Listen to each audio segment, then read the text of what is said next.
the most famous woman in the world, and perhaps the most controversial. I don't remember a time when my mom wasn't being attacked. What difference at this point does it make? I think there is a lot of scar tissue from the battles that she's fought. From First Lady, human rights are women's rights, and women's rights are human rights, to Senator, seeing it shows what a total hell it is, to Madam Secretary. Making headlines. Will you explain the email, Secretary Clinton? And making history. I accept your nomination for President of the United States. She's not the great heroine that her supporters think she is, and she's not this evil person that her enemies think. There are so many versions of you out there. But do you ever see a version and say, who is that person? Oh, all the time. Who is the real Hillary Clinton? A CNN special report. Unfinished Business, the essential Hillary Clinton. Hillary clearance sale, folks. In June of 2008, after a year-and-a-half-long campaign, hundreds of Hillary Clinton's friends and supporters gathered in the nation's capital. It was like running 7/8 of the race. You know, you could see that finish line and you knew you weren't going to cross it. It was surprisingly emotional for all of us. The woman who many hoped would make history as the country's first female president had fallen short. She was surrounded by her daughter. On the other side of her was her mother. Well, this isn't exactly the party I planned, but I sure like the company.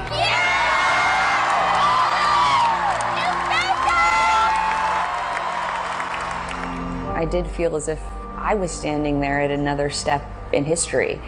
Because my grandmother was born before women had the right to vote, and she lived long enough to vote for her daughter for president. That to me is an amazing American arc. Although we weren't able to shatter that highest, hardest glass ceiling this time, thanks to you, it's got about 18 million cracks in it. I think that Hillary Clinton's a fighter, first and foremost. We knew that this was not going to be the last chapter. Always aim high, work hard, and care deeply about what you believe in. And when you stumble, keep faith. And when you're knocked down, get right back up and never listen to anyone who says you can't or shouldn't go on. These are the lessons that have guided Hillary Clinton throughout her life. Lessons she first learned as a young girl from her mother, Dorothy. I did not know how hard her childhood had been until I was a teenager. When I was growing up, she was just my mom. Abandoned by her own parents as a young girl, Dorothy Rodham survived a harrowing childhood marred by neglect. As I learned more about what she went through, it was very humbling because I often wondered, how would I have been able to cope with being abandoned and rejected by my parents, my grandparents, not being able to go to college? I mean, all of the struggles that she had. But out of that, she pieced together what she wanted to do as a mother. And I was the beneficiary of that because she was an absolutely fabulous mother. So this is where Hillary Rodham grew up. This is where we grew up. Park Ridge, Illinois, salt of the earth, a town that took a great deal of pride in its middle-class values. The conservative, nearly all-white Chicago suburb is where Hugh and Dorothy Rodham would raise all three of their children. Ernie Ricketts was a neighborhood friend.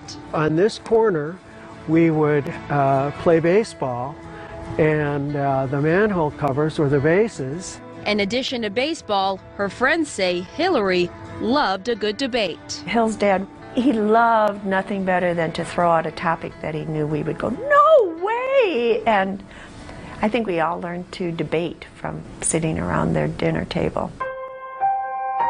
But according to biographer Carl Bernstein, Hugh Rodham was known to turn family dinner table debates into something much less palatable. He would go around the table and call on Hillary and call on Hillary's brothers, and then Dorothy Rodham, Hillary's mother, would try to express herself, and he'd say, "What the hell do you know, Miss Fancy Pants?" And it was kind of vicious and disdainful. How tough was he as a father? Well, he was tough. I mean, he was a man of his time. He had been a chief petty officer in the Navy during World War II, training thousands of young sailors to go off mostly to the Pacific. So my dad was very old-fashioned. If I would bring home a good report card, he'd say, "Oh, you must go to an easy school." I mean, he was always trying to push me further than I might otherwise go. Hillary's mother taught her no matter what was standing in her way, she could always push through. One day she took a carpenter's level and held it up for Hillary as a lesson in life. While all hell can be breaking loose around you when you're like this and you're like that, what you want to do is come back to center. Part of finding that center was religion. Her faith and prayer were a foundation that she could always return to, and it has served her very well at difficult times in her life. Dorothy Rodham was a Sunday school teacher at the First United Methodist Church, where Hillary would cultivate her faith and service and meet her mentor, youth minister Don Jones. Not only did he preach the Gospels of Christ, he also came with Bob Dylan records, and most significantly, he took them downtown in Chicago to hear Martin Luther King speak. Players and live.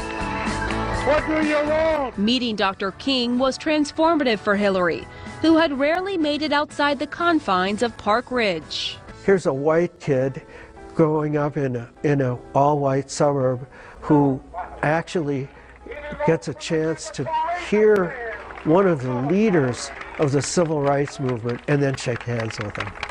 What a just unbelievable experience.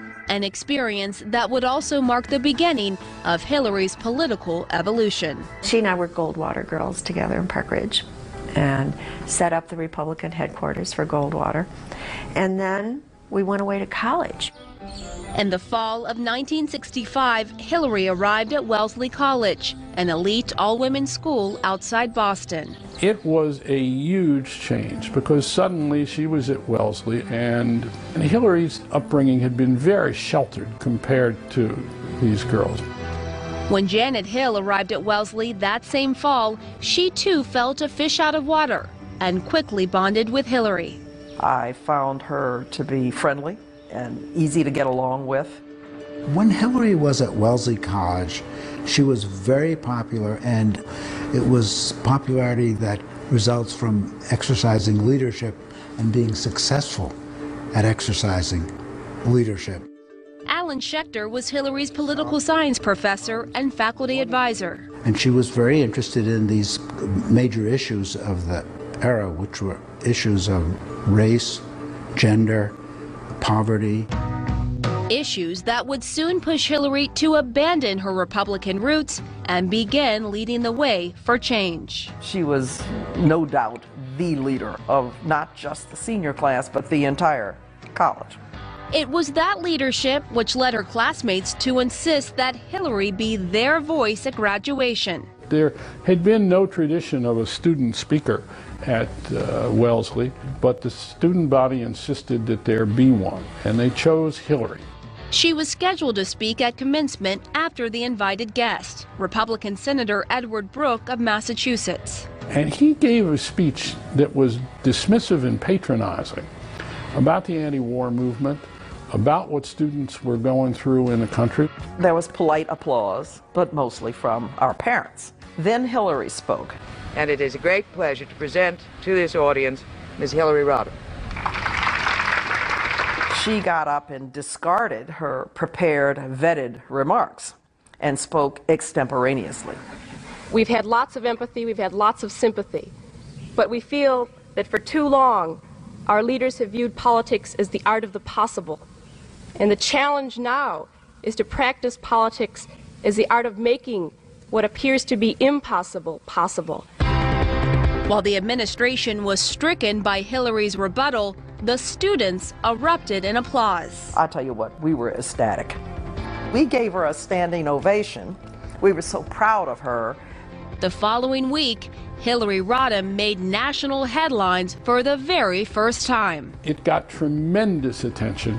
Life magazine did a story on her and her political future. And her future appeared wide open. Someone put a sheet of paper in the dorm predicting things about different people. They predicted I would marry a football player. The only thing written in about Hillary was that she would be the first female president of the United States. 1969. Up next. She said, Bill's asked me to marry him again, but I'm afraid if I say no, he will never ask me again. From the Vietnam War to Woodstock. As the 60s ended, the world was in transition. The 60s and the war and the civil rights movement had changed lots of people, absolutely.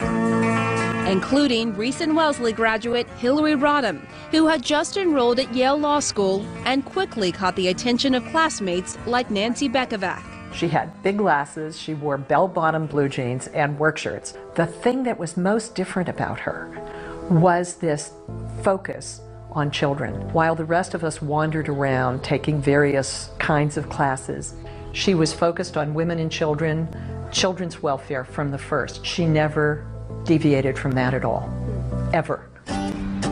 Perhaps the only thing that would break Hillary's focus during her time at Yale was the adoring gaze of one promising young law student, a strapping, smooth-talking Rhodes Scholar from the great state of Arkansas. He was tall, he's 6'2", 6'3", and he had this huge head of sort of frizzy reddish hair, and he had an accent.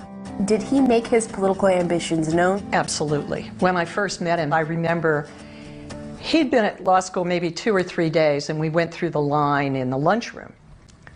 And he knew the names of everyone in the lunchroom. He knew all the servers, called them by name. But it wasn't until the spring of 1971 in the Yale Library that Bill Clinton would learn the name of the young woman who would change everything.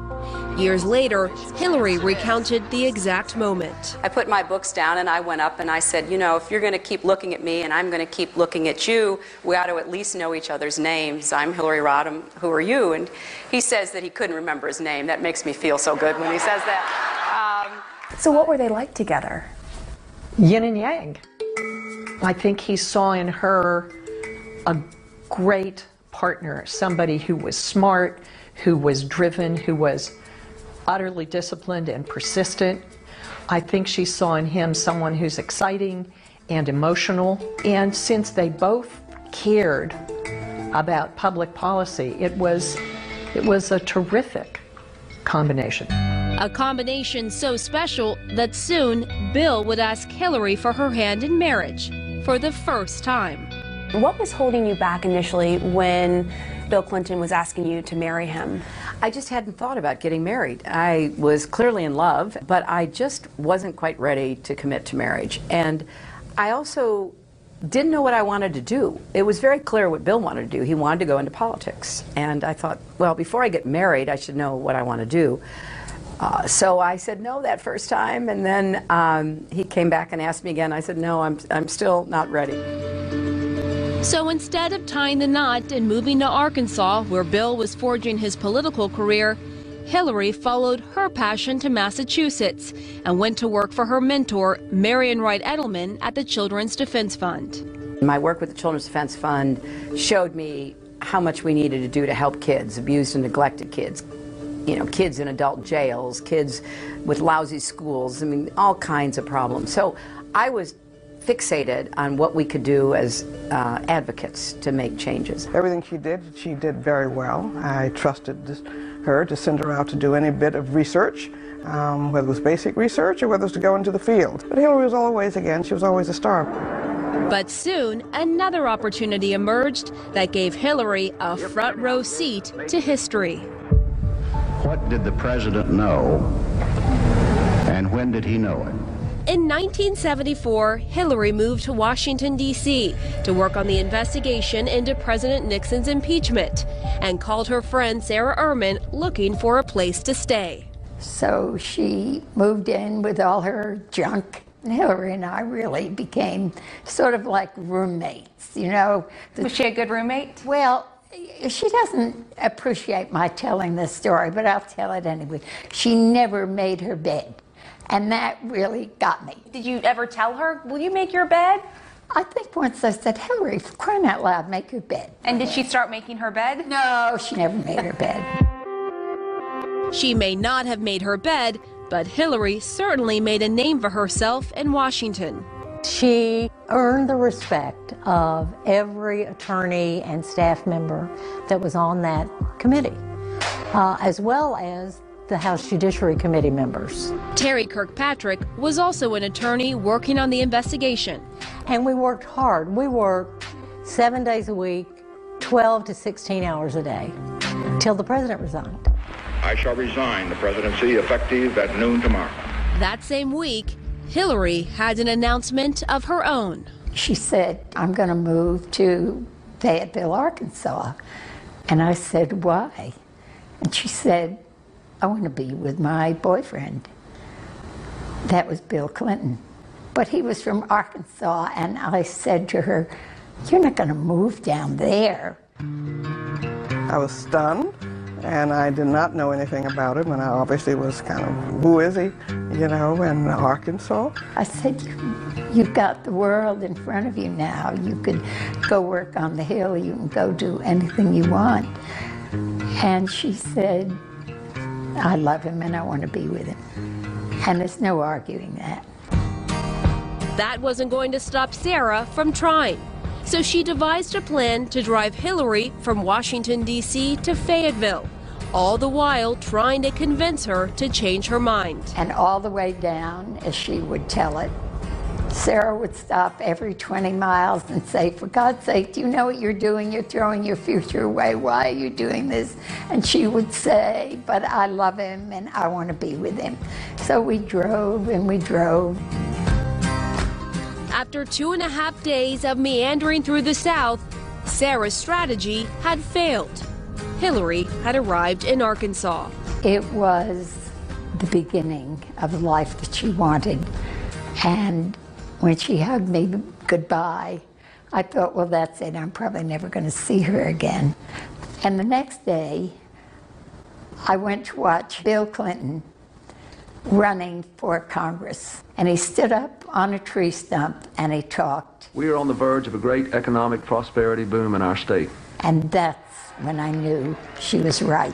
We need a government that cares more about helping small farmers and consumers than pleasing the big grain companies and big oil companies and buying foreign friends. He was brilliant. He was charming. He was articulate. He was down home. He was himself. He was amazing. Clinton asked his friend Margaret Willock to make sure Hillary felt right at home. And right before she came, he did call me, and he said, don't forget, she's coming, I want you to call her. And I said, okay, I will. And I did call her the second day she was at the law school, and that's when I met her. Hillary had accepted a position to teach at the University of Arkansas Law School and to expand the school's legal aid clinic. But while Hillary was starting her new career, Bill was busy running his first campaign. I'd never known anybody in politics before, and so I was a little bit hesitant to be thrust into that. But it was his dream. I wanted to support him, but I also wanted to be sure that I was continuing my work as well. I mean, she was so smart, and she was so good. Jim Blair and his then girlfriend Diane bonded with Hillary almost immediately. You would be very surprised to know that an awful lot of the time politics was discussed. They loved talking politics. But in the fall of 1974, the only politics they were talking was Bill Clinton's run for Congress. There's a fella here been talking some about being our next congressman. Though Bill Clinton lost that race, a year later, he'd take one last shot at something else he'd been fighting for. She said, Bill's asked me to marry him again. I want to marry him. I want to spend the rest of my life with him. But I don't want to get married right now. But I'm afraid if I say no, he will never ask me again. And my advice to her, which may not have been the best advice anybody ever gave her, was to say yes. In a small ceremony in their Fayetteville home on October 11th, 1975, Hillary and Bill would say, I do. Bill saw the smartest woman he'd ever seen. A woman that could read his mind. A woman that understood him down to the core. She saw somebody that could make her laugh no matter how bad things got. But Hillary would have no way of knowing just how bad things could get. Coming up. Yes, I was Bill Clinton's lover for 12 years. This is a victory for the future of Arkansas. 1978. So help me God. Bill Clinton and Hillary Rodham officially entered the national political stage. Bill was elected as the youngest governor in the country, and now Hillary's star is hitched to Bill. You now have, quote, the journey. There is still a lot to learn and a lot to be done. Right off the bat, it was clear that journey was going to be a bumpy ride. Does it concern you that maybe other people feel that you don't fit the image that we have created for the governor's wife in Arkansas? No, because just as I said before, I think that each person should be assessed and judged on, that person's own merits. But for Hillary, it wasn't going to be that simple. For one thing, she had a job. A big job. The first female partner at Little Rock's renowned Rose Law Firm. I can't think of any other governor's wife up to that time who had actually had an 8-to-5 kind of job. But what Hillary didn't have was her husband's last name. That name thing was the thing that got everybody, and people talked about that forever. They just simply thought that she should take his name. Ann McCoy would get to know the First Lady while working as a governor's mansion administrator. She was really surprised at the upheaval about her name. It's one of the reasons that he might have lost the governorship after one term. After only 2 years in office, voters kicked Bill Clinton out of the governor's mansion in a stunning defeat. I regret that I will not have 2 more years to serve as governor. Bill Clinton raised the price of their car tax for their license plate, and evidently that made people furious. Bill Clinton loses the election and goes into a total depression. A heartbreaking end to a year that began with pure joy. Back in February, Hillary had given birth to their little girl, Chelsea Victoria Clinton. The next 2 years are very important years for our child's development. They're really pivotal years. And I'm grateful that I'm going to be able to spend some more time with her.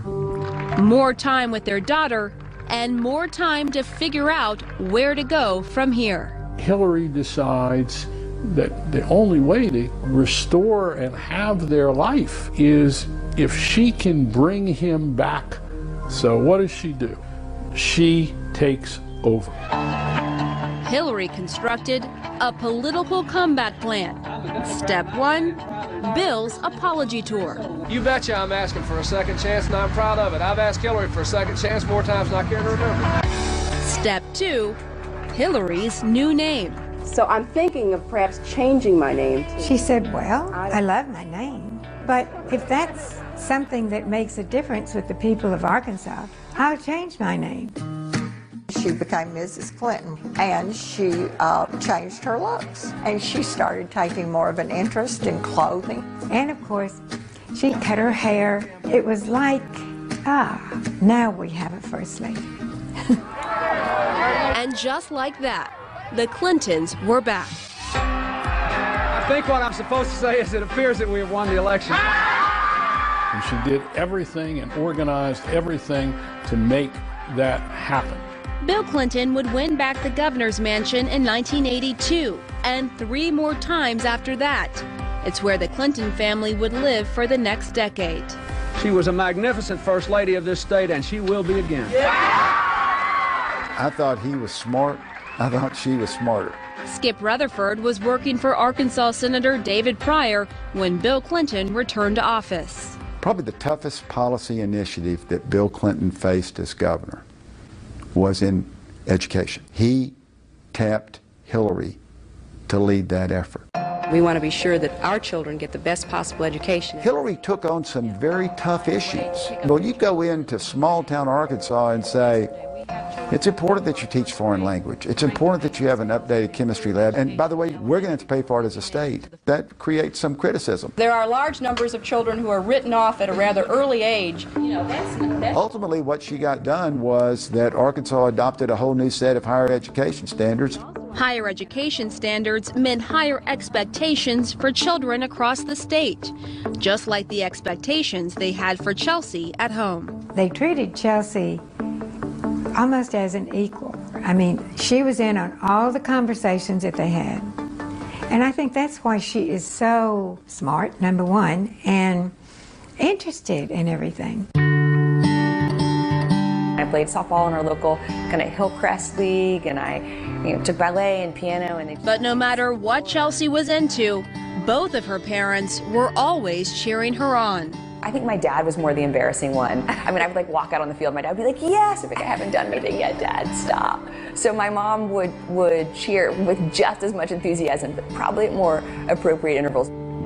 Rutherford spent many evenings with the First Lady, cheering on their daughters from the softball stands.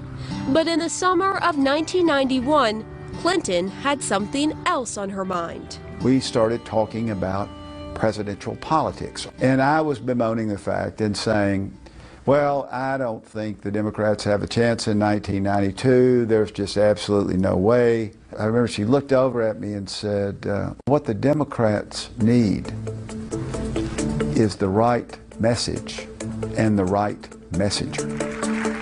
October 3rd, 1991. On the steps of Little Rock's old state capitol. Today, I proudly announce my candidacy for President of the United States of America. A candidacy that many said would amount to a test run quickly picked up steam. What we think stands at the end of it is a real opportunity to change the country. I just felt like, oh my God, she's such a powerful person. She should be running for president. Patty Solis Doyle was the first person to join Hillary Clinton's staff during the '92 campaign. Whenever there was a strategy meeting, she was at the table. She was the only woman at that table. And did she hold her own at the table? Oh my God. She ran the table with her. She ran the table with her husband. My husband, Bill Clinton.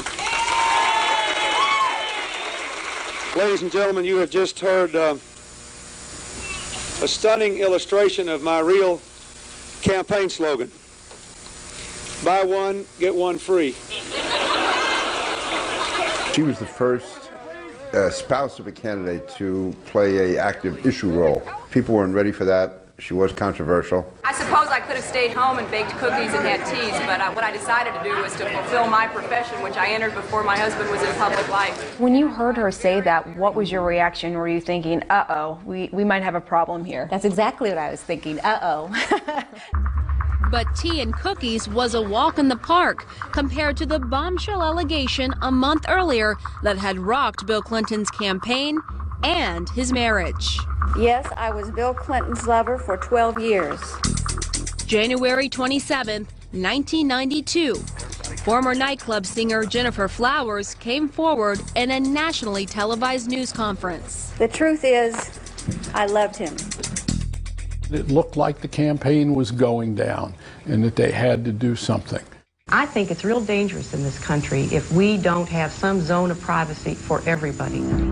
Just weeks before the New Hampshire primary, on Super Bowl Sunday, Hillary Clinton appeared on CBS's 60 Minutes alongside her husband. You know, I'm not sitting here as some little woman standing by my man like Tammy Wynette. I'm sitting here because I love him and I respect him and I honor what he's been through and what we've been through together.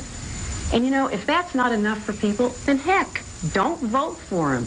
She called me right after it and asked my opinion on how I thought it went. And I said, I thought you were strong and forceful and committed to your husband and your family, so I thought it went great. Weeks later, Hillary was by her husband's side again when his strong second-place finish in the New Hampshire primary jolted his campaign back to life. New Hampshire tonight has made Bill Clinton the comeback kid. Bill Clinton went on to win his party's nomination, and that fall, the White House. I think if it weren't for Hillary, Bill Clinton would not have been president, for sure. So help me God. Up next. The fact that Hillary had an office in the West Wing was a big deal and ruffled a lot of feathers. Faithfully execute the office of President of the United States. January 20th, 1993. Bill Clinton's inauguration, filled with ceremony and tradition. Inaugural balls and celebrations. Even a saxophone playing president. Bill Clinton joined the band at nearly all 11 balls with his wife by his side. God bless Bill and Hillary! And when they returned to their new home, the White House, the party continued. What was it like the first night? Well, it was eerie because all of Bush's items had been taken away and the Clintons' items hadn't been unpacked. Close friend Jim Blair, his wife Diane, and a couple of other friends were there. Bill Clinton wanted to play heart, so we find a card table somewhere and drag it out. Did Hillary play? She did not play. She's too smart to get caught up in those games. It didn't take long for the Clintons to settle in. And from day one, it was apparent they would do things differently. The fact that Hillary had an office in the West Wing was a big deal. Patty Solis Doyle was Hillary's senior advisor. Traditionally, First Ladies have their offices in the East Wing. And so the idea that this First Lady would have an office not, next to the Oval, but in the same wing of the White House, that ruffled a lot of feathers. We were very upfront about what her role was going to be as First Lady. She was going to be an advisor to her husband. Hillary Clinton wanted to focus on policy, not parties. Lisa Caputo was the First Lady's press secretary. No one was even thinking about hosting state dinners or movie screenings and inviting members of the Washington establishment. They were about getting things done. She got off on the wrong foot with the arbiters of D.C. society, and she could never get back on the balance beam.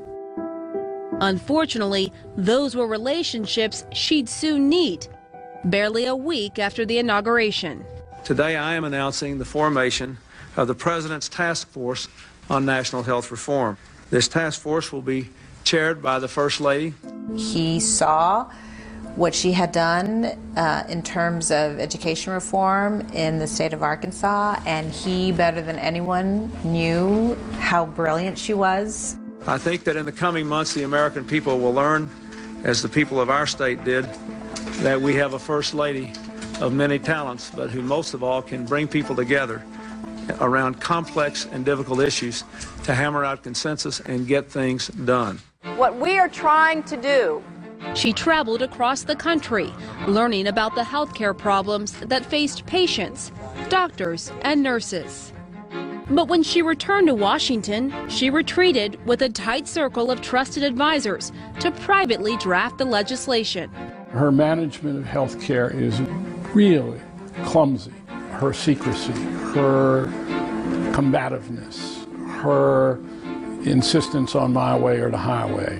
Critics say she was far from the inclusive consensus builder her husband had promised. Republican Congressman Peter King. Having this secret team of experts, and it was a very secretive, arrogant plan coming that's going to be imposed on the American people.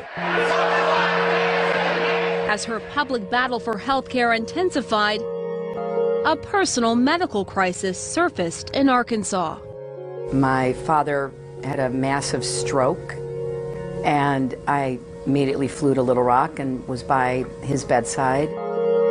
Less than 3 months after she arrived at the White House, Hillary's father, Hugh Rodham, died. And it was, just a terrible loss.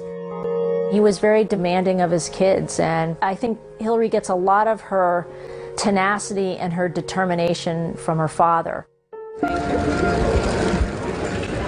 Tenacity and determination she'd need 5 months later for her marathon healthcare testimony before 5 subcommittees on the Hill. First of all, there is no free lunch in this health care plan. It is not going to be free. Everybody's going to be paying something. Even people who are on Medicaid now will be paying something if they work, unlike today. And we think that is a big step forward for responsibility. The detractors were surprised. I mean, it was a tour de force. It just was incredibly substantive, direct. Republicans saw it quite differently.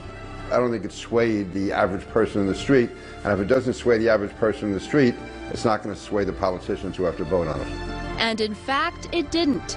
Congress never put the health care reform plan to a vote, a significant defeat for the Clintons, especially Hillary. And that was far from their only issue.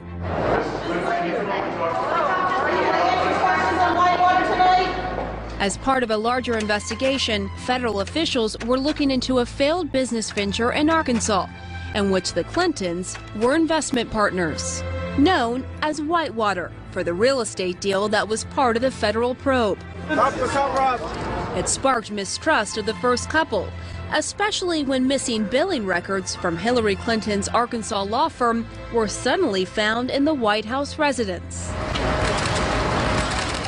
She was called to testify, the first time a First Lady had been subpoenaed to appear before a grand jury.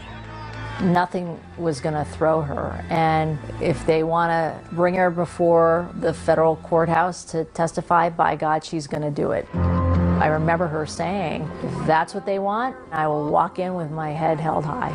I was glad to have the opportunity to tell the grand jury what I have been telling all of you.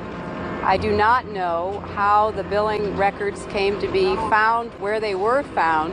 Thank you. Though their investment partners, Jim and Susan McDougal, were both convicted as part of the larger case, the Clintons were never charged with any wrongdoing involving Whitewater. But it would become one of several scandals that would mar Bill Clinton's presidency. It was a dark time.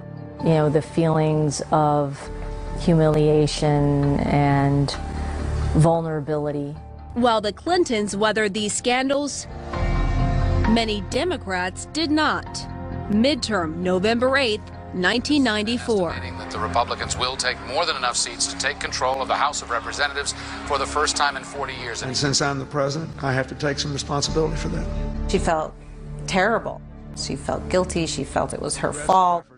There were some tough times in the White House. Your failed healthcare initiative, the Whitewater investigation, the impeachment proceedings. Looking back, what was the hardest moment for you in the White House? When my father died, and when Bill's mother died in the same year. The tragedies that make a big hole in your heart because you lose somebody that you know.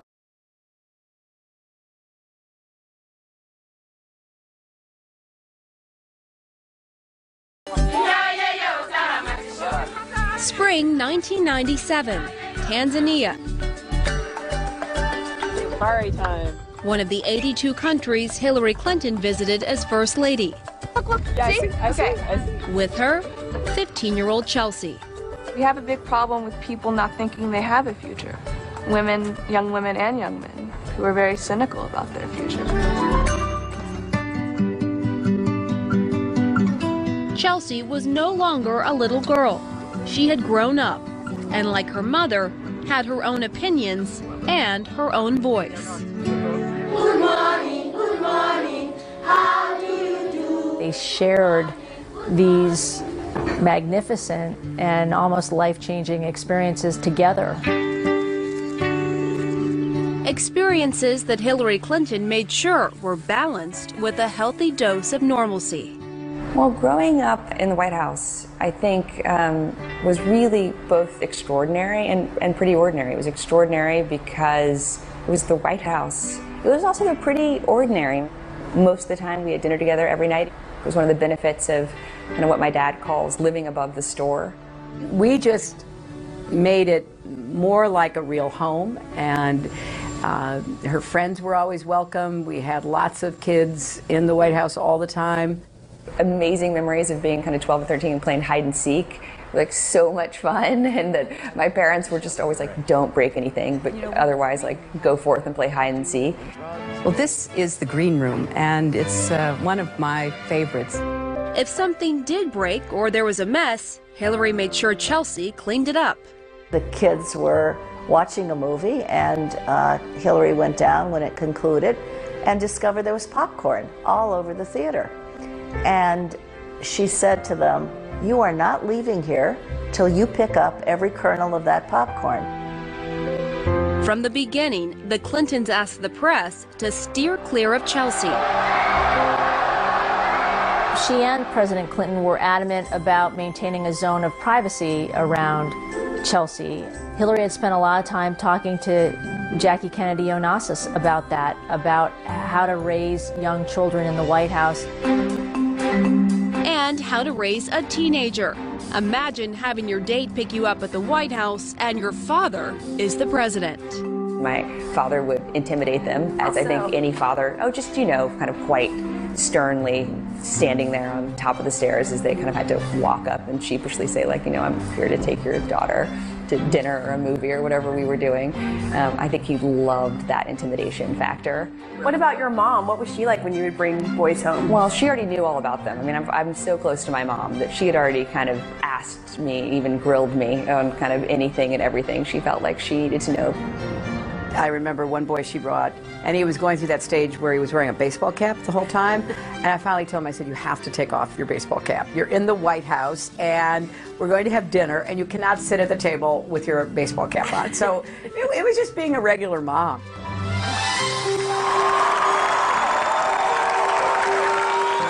Another regular mom moment? When Chelsea graduated from high school and left the nest. Fall 1997. She was teary almost every day that her child was going away to college. My mom just, I think, couldn't believe that I was going to California. I mean, I think that was more upsetting to her than just like me going to college. She's like, can't you find somewhere closer? Chelsea arrived at Stanford on Air Force One. Thank you. Was welcomed by fans and friends.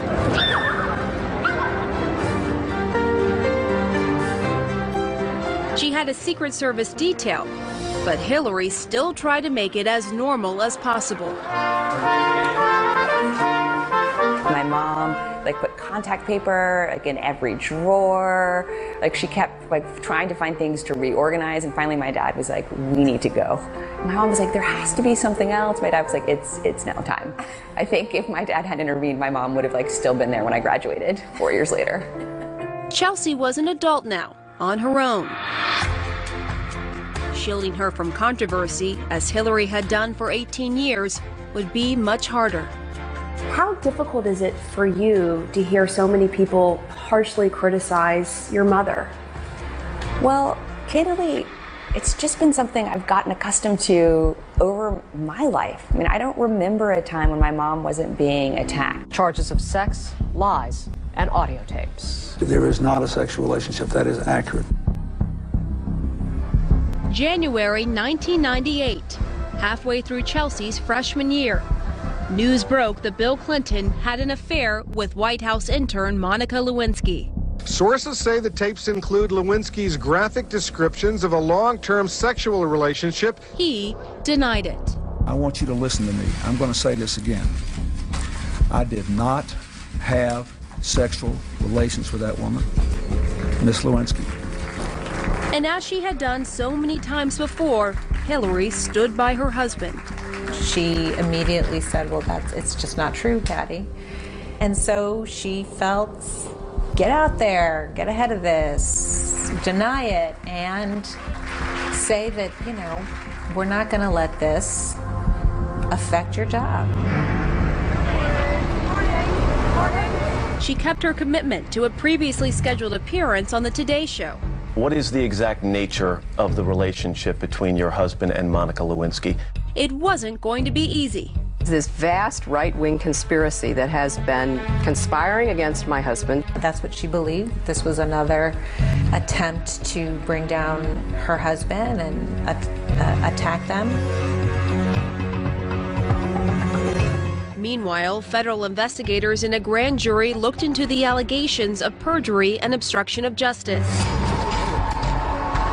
By midsummer, Monica Lewinsky agreed to testify and supply evidence in exchange for immunity. The president was scheduled to testify as well. It was the middle of August, in the early morning hours before he was to be deposed, when Bill Clinton confessed. He let her know that was actually true, and she was devastated by it. She felt betrayed, she felt lied to, she felt that she had been defending him all this time, and unknowingly she was lying. Indeed, I did have a relationship with Miss Lewinsky that was not appropriate. In fact, it was wrong. I don't know what got her through there, but being in the White House, subject to all that scrutiny. Hillary was desperate to escape Washington, D.C. The morning after admitting the affair, Bill Clinton and his family left to go on vacation. The world was watching. You know, she was angry, she was upset. It's an iconic photograph.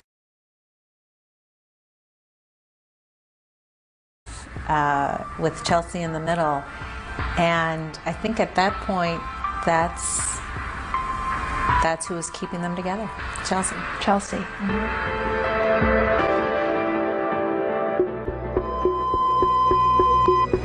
There's no program. It's the president's birthday. The president and first lady have showed little affection following the grand jury testimony. This is a family that's got some healing to do.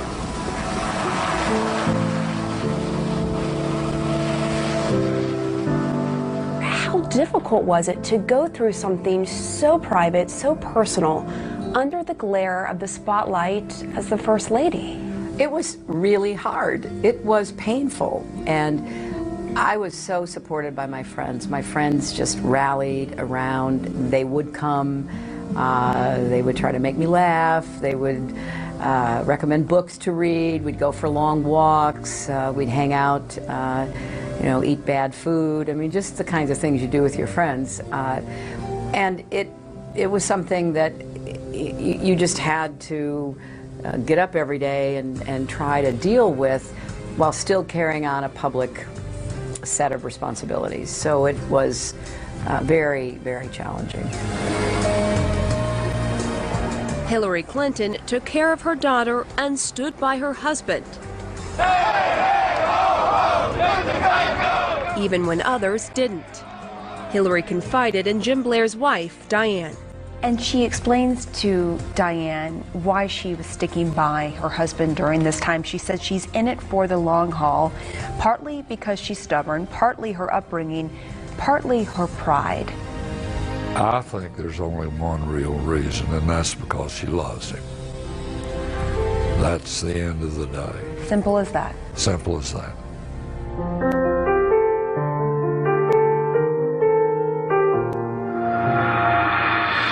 Hillary Clinton during this period, I think, rises really to the status of most admired women. Clinton pollster Mark Penn. People looked at this and they said, well, look, anybody that could go through this, I mean, that's a strong woman. An image she'd carry into her next stage in life, as the First Lady becomes a senator. William Jefferson Clinton, by such conduct, warrants impeachment and trial. Senators, how say you? Is the respondent, William Jefferson Clinton, guilty or not guilty? As Bill Clinton was fighting for his political legacy, Hillary Clinton was planning hers.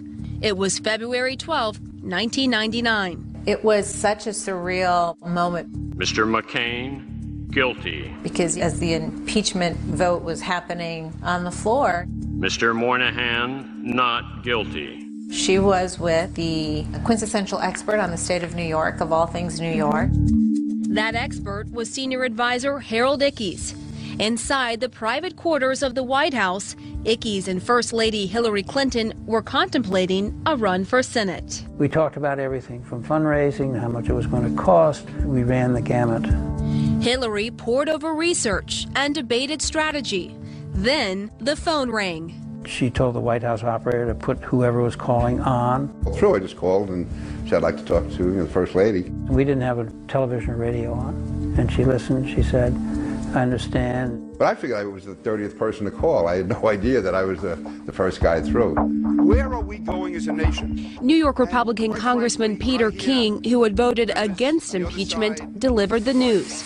President Clinton had been acquitted by the Senate of perjury and obstruction of justice. She put the phone down, and there was a slight pause, and she said, now, Harold, you know, we were talking about Herkimer County, which is an upstate county in New York.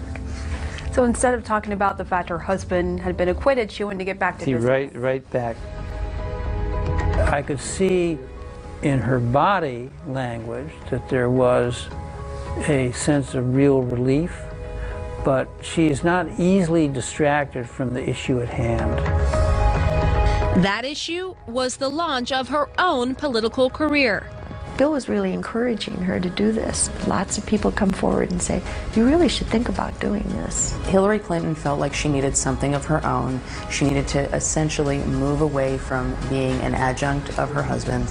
Maggie Haberman was a local newspaper reporter covering the Senate campaign. She saw an open seat, and the field was basically cleared for her. You know, I'm starting a listening tour of New York. This Senate race had been a mini presidential race in terms of stress from day one.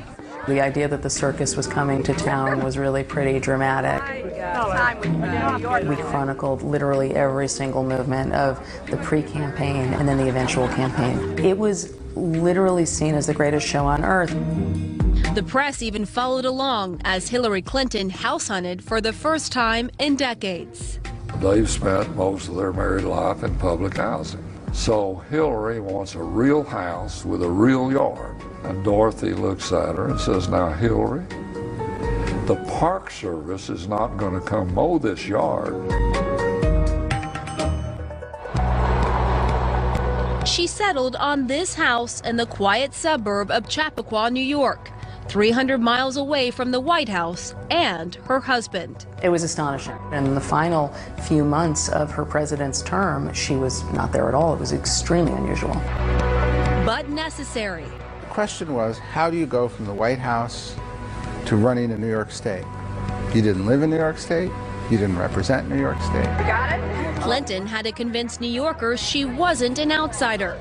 So she went on a listening tour of the entire state, all 62 counties. This notion of listening first, understanding people's problems first, and then kind of explaining what you thought the solutions might be, really just worked powerfully. Well, I'm not in a campaign yet.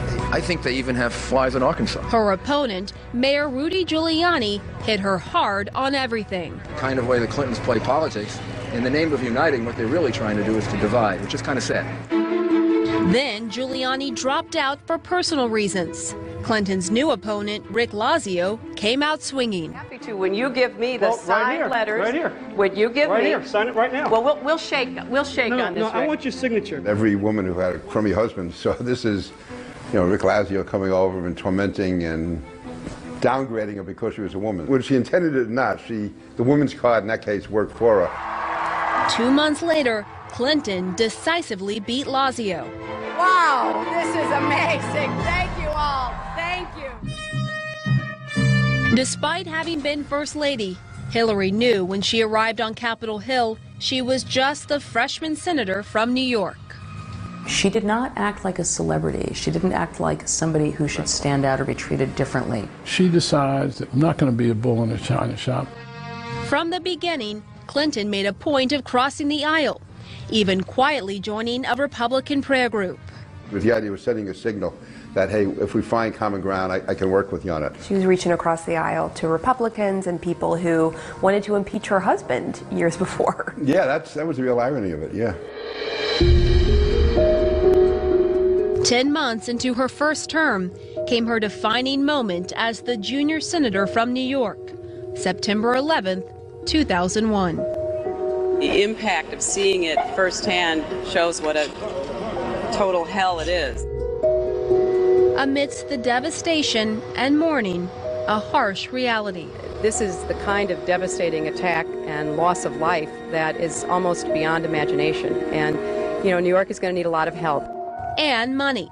And it was not just getting it, but the painstaking task of figuring out how to distribute it. Just you have police officers, firefighters, Wall Street executives, investment bankers, and how do you decide how much a human being is worth? I mean, it was very tough stuff. She was the senator who took the most active role in that meeting with everybody. She also sponsored a bill to cover medical costs for those who became sick after working at Ground Zero. It finally passed in 2010. And when President Bush sought congressional authorization to use force in Iraq, claiming that Saddam Hussein had weapons of mass destruction, the memories of what had happened at Ground Zero weighed heavily. She was looking at it from the perspective of the senator from New York after 9/11 and all of those people who died and all those families who lost loved ones. So it is with conviction that I support this resolution as being in the best interests of our nation. A vote for it is not a vote to rush to war. It is a vote that puts awesome responsibility in the hands of our president. And we say to him, use these powers wisely and as a last resort. It's very painful. That was not one of the easier decisions of a tenure in the United States Senate. I have to live with my vote. Hillary does too. A vote she would wrestle with from that day forward on the Today Show in 2006. Obviously, if we knew then what we know now, there wouldn't have been a vote, and I certainly wouldn't have voted that way. And in her book, Hard Choices, writing, I wasn't alone in getting it wrong, but I still got it wrong. Plain and simple. Her critics say that little else about her Senate career was memorable. She was not a senator of great importance in terms of any national legislation or national policy initiatives. Is that a fair criticism? No, I don't think so. When it came to getting legislation for New York, she was never afraid to invite somebody else to share the stage with her. Now a politician in her own right, and a senator in her own right. But was she ready for a bigger stage? I found my own voice. I certainly didn't expect to find myself in this position a year ago. January 16, 2007, Barack Obama, then a freshman senator from Illinois, released this video. I've been struck by how hungry we all are for a different kind of politics. He announced by video and caught everybody by surprise. Including Hillary Clinton. She let Obama get ahead of her. She then had to play catch up. I'm not just starting a campaign, though. I'm beginning a conversation with 4 days after Obama, Clinton hastily released hers. And then, days later, formally declared her candidacy in New York City. I am very confident. I'm in to win, and that's what I intend to do. Thank you all very much. It did not feel presidential. It did not feel big. She's someone who is viewed widely as so prepared and methodical, and yet this was seen as a thrown-together presidential announcement. She's prepared and methodical, but she's not always prepared for the unexpected. And so the unexpected was Barack Obama. She campaigned almost like a quasi-incumbent. She played it very cautious. Perhaps too cautious. While Barack Obama celebrated his historic candidacy, Hillary Clinton downplayed hers.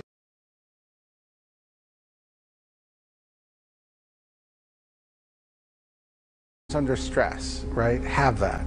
It's true. The race was tight as they approached the all-important Iowa caucuses, so the campaign turned to its secret weapons. So I wanted to introduce you to my mom and my daughter. An ad called Dorothy hit the airwaves. What I would like people to know about Hillary is what a good person she is. And Chelsea joined her mother and grandmother on the stump and in the diners. I just remember laughing a lot with my grandmother and mother because my grandmother was really excited about the egg salad sandwich that she said was like the best egg salad sandwich she'd had in, I don't remember, 20 or 30 years. To show voters more of her humor and humanity, Hillary Clinton started to talk less about policy and more about people. My mother had a difficult childhood, but worked hard to provide a loving home for us. But it was too late. Obama beat her badly in Iowa and looked likely to do the same in New Hampshire. Things looked really, really bleak. There were a lot of options put on the table. One of those options was dropping out. And she was just like, no, I'm not a quitter. Hillary Clinton was a fighter, like during this debate on ABC. What can you say to the voters of New Hampshire who see your resume and like it, but are hesitating on the likability issue, where they seem to like Barack Obama more? Well, that hurts my feelings. I'm sorry, Senator. I'm sorry. I don't think I'm that bad. You're likable enough, thank Hillary. you so much. The turning point came on January 7th at a local diner in Portsmouth, New Hampshire. Clinton was asked a simple question. What gets you up every day? This is very personal for me. It's not just political, it's not just public. I see what's happening, and we have to reverse it. What do you remember about feeling in that moment? I'd been through a grueling campaign, and there'd been ups and there'd been downs, and it was incredibly, intensely exhausting, physically and emotionally and every other way. And a lot of the emotion that had been there but suppressed because you had to get up every day, do 10 events, travel 1,000 miles, just came flooding out. And I can imagine that was liberating. It was surprising. Well, and you know, you're human, and we all have emotions. Oh, don't tell anybody. That's one of the best kept secrets. Huge wins tonight for Hillary Clinton and John McCain. That gave her a lot of energy and focus to continue the fight. I found my own voice.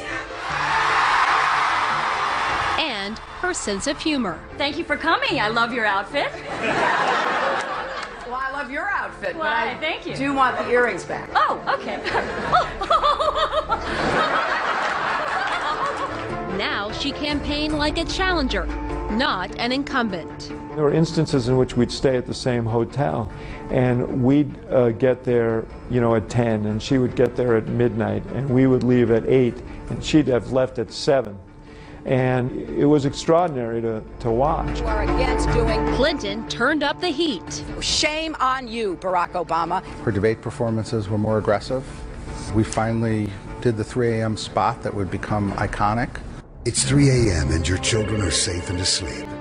But there's a phone in the White House and it's ringing. And Chelsea Clinton emerged as a force on the trail. I wound up doing like more than 400 events in less than 6 months, I think in 40 states. Sometimes 2 people showed up, sometimes like 1,200 people showed up. Some called it the Chelsea effect. Whenever she appeared, the gap between her mother and Obama seemed to shrink. I need to go tell anyone and everyone who may have an iota of interest in listening to me why I'm so passionately supporting my mom as a daughter, as a Democrat, as an American. I think she'll be more than the voice of change. The tide slowly started to turn, but there was not enough time to catch up. June 3rd, 2008, the last day of Democratic primaries. Clinton took South Dakota. I will be the Democratic nominee. But Obama won enough delegates to clinch the nomination. It was over. Hillary Clinton responded with the speech of a lifetime. Although we weren't able to shatter that hardest glass ceiling this time, thanks to you, It's got about 18 million cracks in it. I was so proud of how just graceful and gracious she was, and how full of gratitude she was for everyone who was in that old post office building, who had supported her, and the 18 million people that she talked about who had put cracks in the glass ceiling. Hillary Clinton's race for the White House was over, but more surprises were still to come.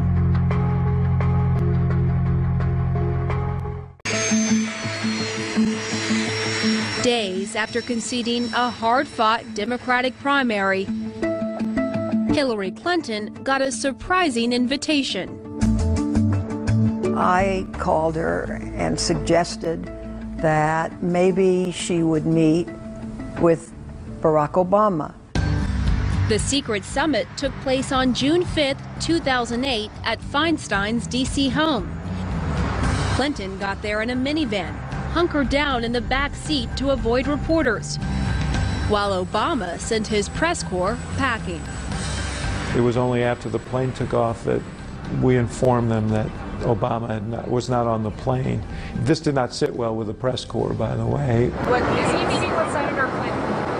I'm not going to get into details of his schedule. What do you remember about them arriving at your house, seeing each other for the first time after this hard-fought battle? I remember some strain. I had two chairs facing each other in the living room, and I left and went upstairs. And about 20 minutes, a half hour later, I heard laughter, and I said, done. Mission accomplished. Mission accomplished. A good soldier, Clinton campaigned hard for Obama. The time is now to unite as a single party with a single purpose. After Obama's victory, another surprise. He asked Clinton to serve as his Secretary of State. On February 2nd, 2009, I, Hillary Rodham Clinton. Hillary Clinton was sworn in. During those first couple of years, a lot of it was about rehabilitating the U.S. image in the world. Raise your hands if you have a question. Foreign Policy Advisor Andrew Shapiro. She would always arrange for what they called a town interview, which was a combination of a town hall meeting and an interview. And it enabled her to establish a real connection often with the people of those countries. Her mission to meet not just world leaders, What is the situation in... but also regular citizens, was called people-to-people diplomacy. That's the young woman right there and the young man right there. And brought attention to important issues Clinton had long supported: women's rights, child welfare, the environment. Oh, he's beautiful. But sometimes other tactics were required. Secretary Clinton and President Obama were both in Copenhagen. Clinton's Deputy Chief of Staff, Jake Sullivan, was with them, helping to hammer out an agreement on climate change. This distinguished group of leaders from nations. But key delegations were conspicuously absent, until someone suggested the Chinese might be hiding in a conference room down the hall. And so the President and the Secretary looked at each other and said, let's go. Are you ready for me, or do you guys need to talk to me? It's up to you.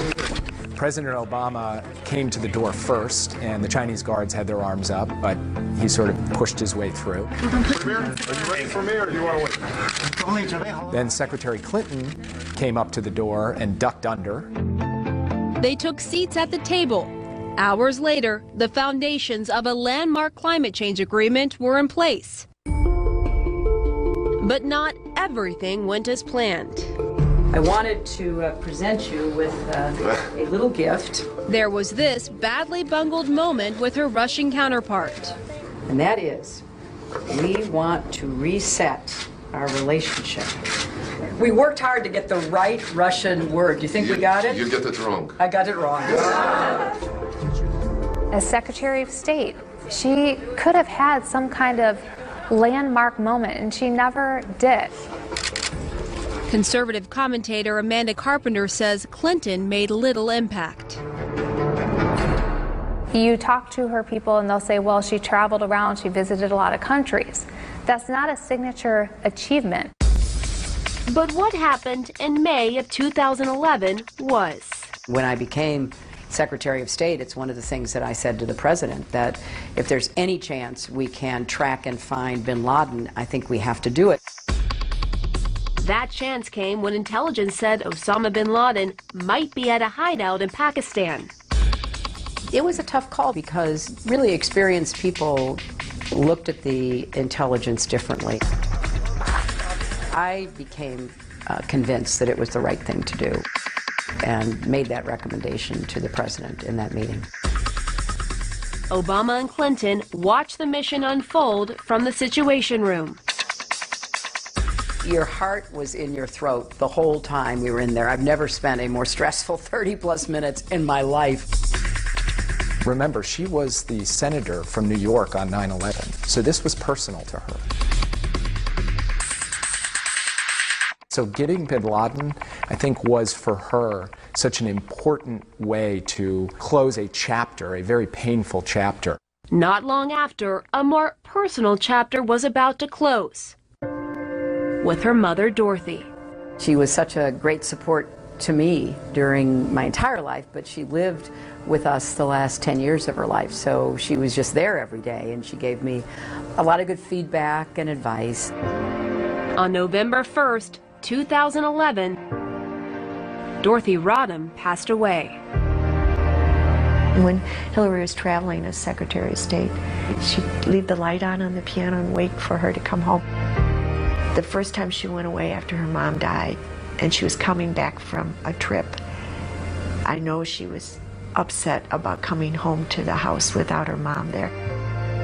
And Bill and Chelsea came in from New York to be in Washington. 10 months after her mother's death, Clinton faced her greatest diplomatic crisis. September 11th, 2012. A radical Islamic group led the hours... Armed men stormed the diplomatic outpost and CIA annex in Benghazi, Libya. Killed apparently by a rocket attack. 4 Americans died. The White House confirms. Including Ambassador Chris Stevens. The militants were apparently enraged by... Conflicting reports immediately emerged. Publicly, the Obama administration said what happened was the result of spontaneous protests. Today, we bring home 4 Americans. Privately, Clinton referred to the assault as a, quote, planned attack. Do you think that Hillary Clinton misled the country during Benghazi? I think she went along with the Obama administration in misleading the country, yes. Secretary Clinton, how are you feeling? Are you ready? Years of investigations and hearings concluded that the State Department should have taken much stronger security precautions and that intelligence warnings were ignored. Investigators concluded Clinton was not directly to blame, but she took responsibility in this CNN interview in 2012. I take responsibility. I'm in charge of the State Department, 60,000 plus people all over the world, 275 posts. The tragedy in Benghazi has... That wasn't good enough for Patricia Smith, whose son Sean was killed that day. I blame Hillary Clinton personally for the death of my son. That's personally. How do you feel when relatives of the 4 Americans killed that night continue to blame you personally for their deaths? Well, I feel very sorry for them. I understand the grief that they still must be experiencing, and I'm, very sympathetic to their feelings. There have been 9 independent investigations, most of them done by the other party, and there's no basis for their feelings, but that doesn't mean their feelings aren't real. So I respect that. I just have to accept that 1 or 2 people are going to feel that way, and that's their right. And then the weight of the evidence is pretty clear about what was happening and what we were trying to manage at the time. In fact, the last of the investigations was revealed to also be politically motivated when the number 2 Republican in the House said this. Everybody thought Hillary Clinton was unbeatable, right? But we put together a Benghazi special committee, a select committee. What are her numbers today? Her numbers are dropping. Why? Because she's untrustable. But no one would have known any of that had happened had we not fought and made that happen. Good. Benghazi remains a haunting legacy for Clinton. You know, I would imagine I've thought more about what happened than all of you put together. I've lost more sleep than all of you put together. But the political fallout didn't keep her from running for president one more time. Let's go out and make that case to America. Thank you. Next. Congratulations, Chelsea. After stepping down from her post as America's top diplomat, Hillary Clinton soon added another title to her resume, Grandma. You know, being a grandmother, I imagine that's a big priority for her. I think it's the #1 priority for her. I mean, she FaceTimes with us every day. She's very hands-on. She changes diapers. She helps give Charlotte her bottle before bed. And I had no doubt that that's the type of grandmother she would be.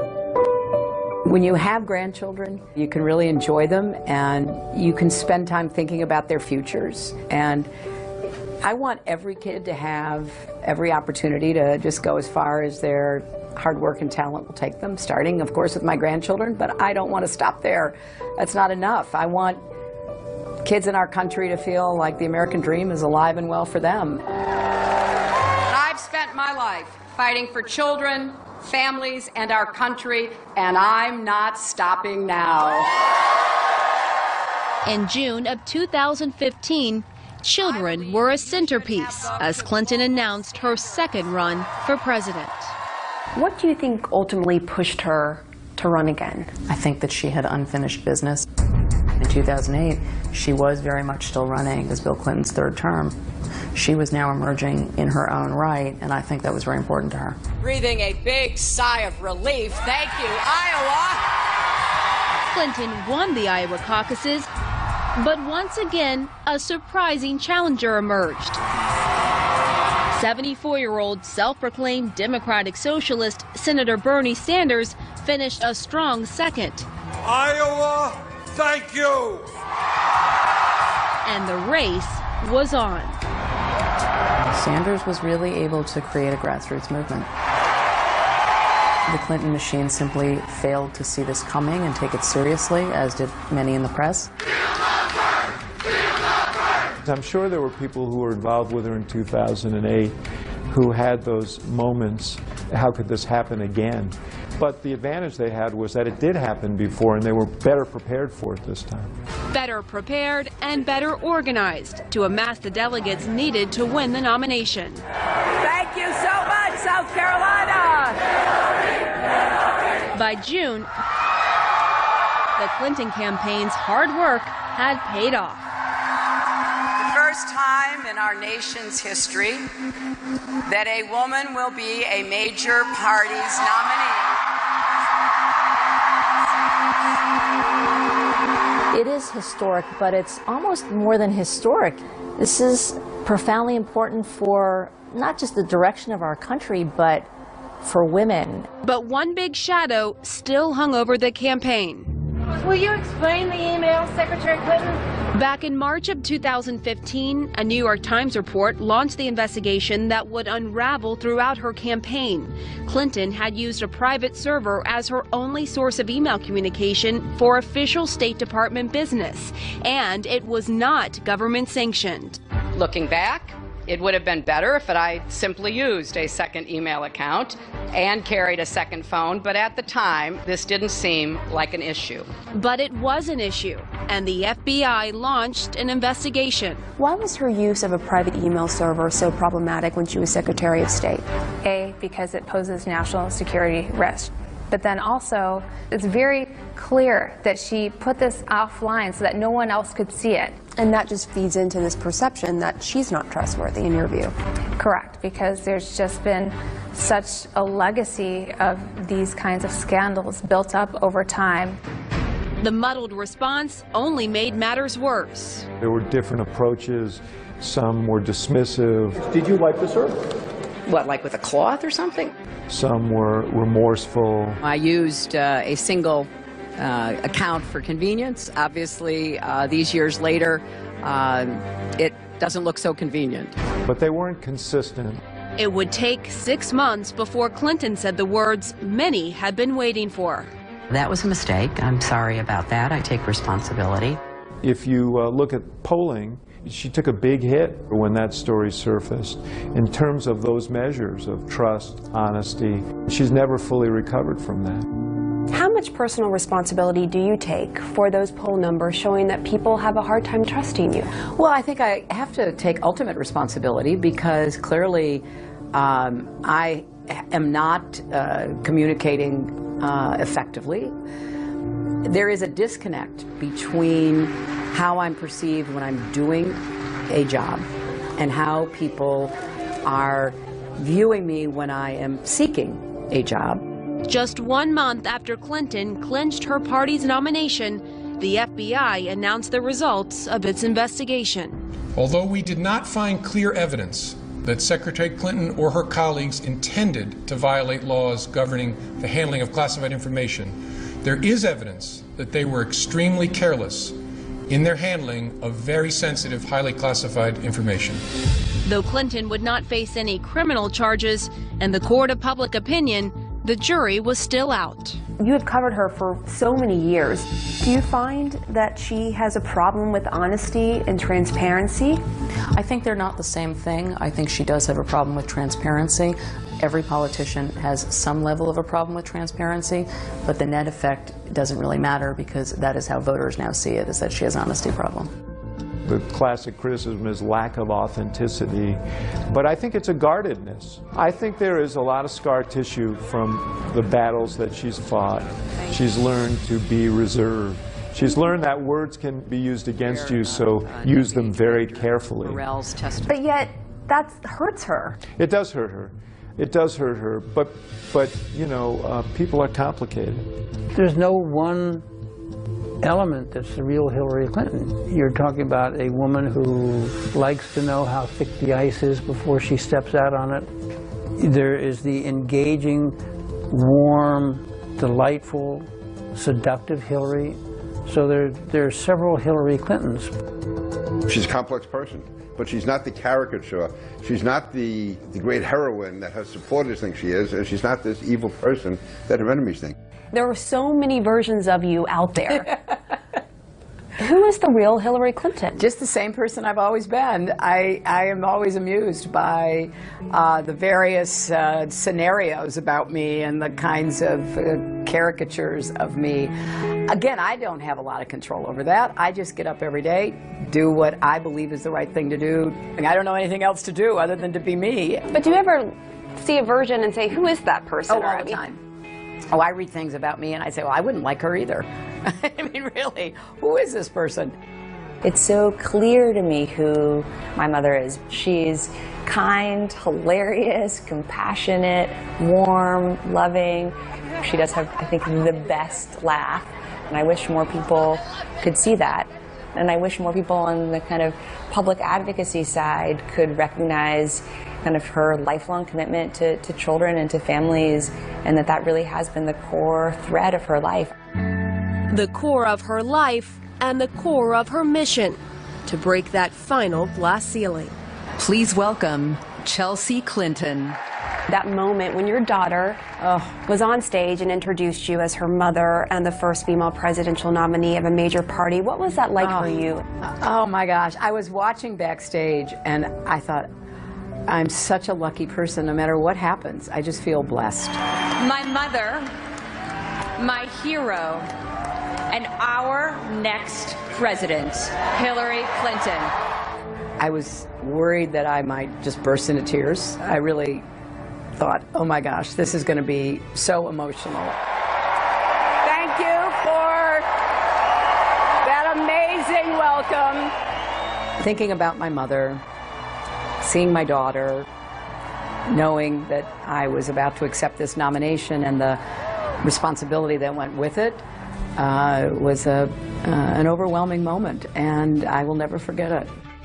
And so, my friends, it is with humility, determination, and boundless confidence in America's promise that I accept your nomination for president.